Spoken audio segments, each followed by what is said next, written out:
minutes past the hour. The roundtable continues on Primetime Sports. We are on the Fan Radio Network, coast to coast in Canada and the United States, and also on Rogers Sportsnet. Bob McCown, Jim Kelley. I turned my mic on. Congratulations. About time. An hour and 45 minutes into the show. Yeah. Hang on, you want a round of applause? Thank you very much. Yep. Stephen Brunt, and there's a round of applause. He's the one who deserved it. He worked last night. Darn right. And Gordon Kirke here.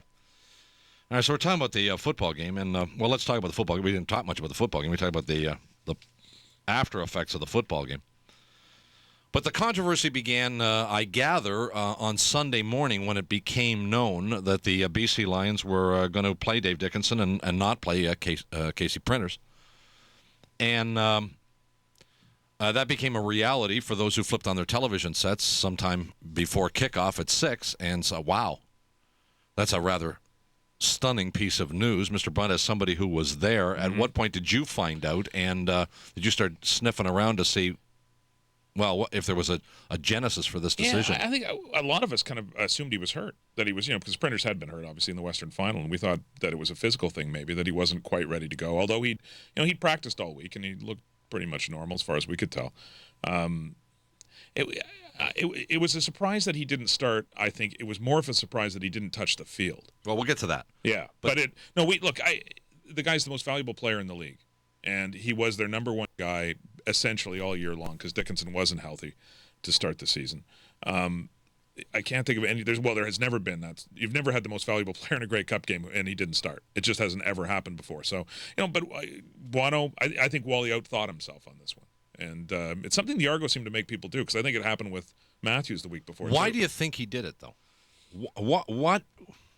I mean, obviously there was a thought process here. What was it? I think he thought the veteran guy would handle the situation better. I think he thought that the experience that Dickenson brought to the table in that situation would be very, very important. I think that's what it was. But Buono's had a history of this. There are two previous appearances he's had where he's gone with people that were some thought were questionable choices. In one case, I recall, was a veteran quarterback as well.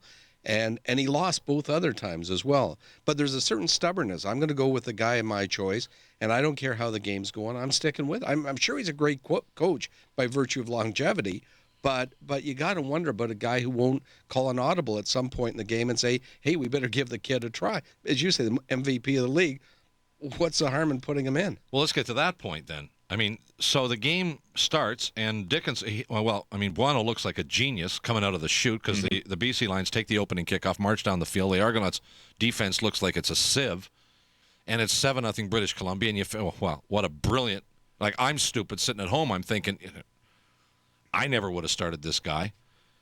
And I look at the dummy I am. It's 7-0. Now, fast forward to the third quarter, and the BC offense has done virtually nothing in the intervening half hour. And the Argonauts now have a 24-10 lead, and we still don't see Printers. Now that, again, I mean, if the decision was to start him based on experience, now does it become stubbornness that he doesn't take him out and give Printers a shot, even for a series, to see if it can ignite this offense that has done zero since the opening drive? I guess the one thing I would say is that it was hard to, look, I would have done it just to change things up. You couldn't hang it all on Dickenson.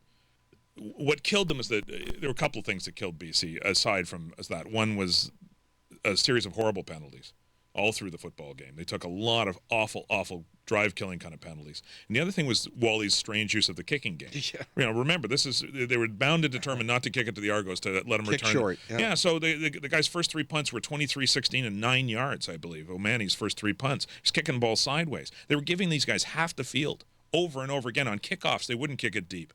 So the Lions were starting, at their own 40 minimum.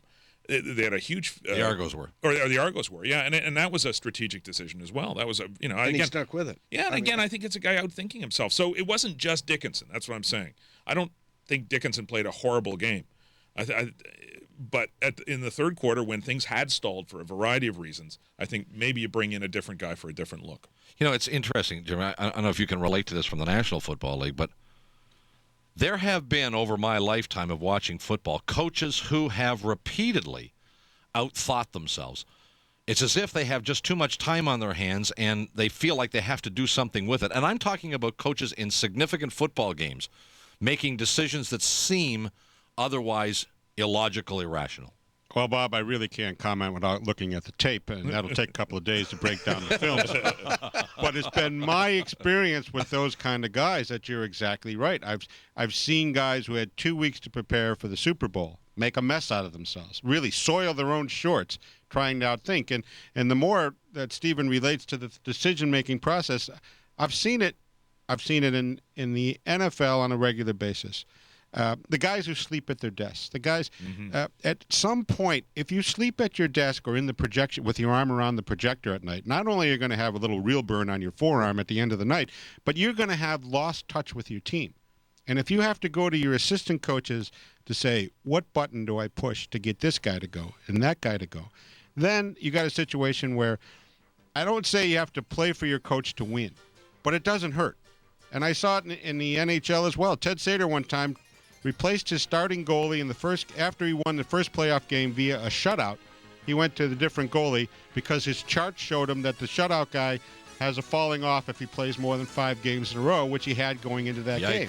Well, what about the other 20 guys on your roster? I was saying, we're unbeatable. And then they look, what is he doing?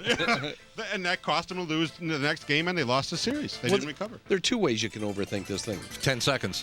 One is by knee-jerk reactions all through the game and thinking it. The other one is making a decision before the game and stubbornly sticking through it no matter what. And that's what happened here.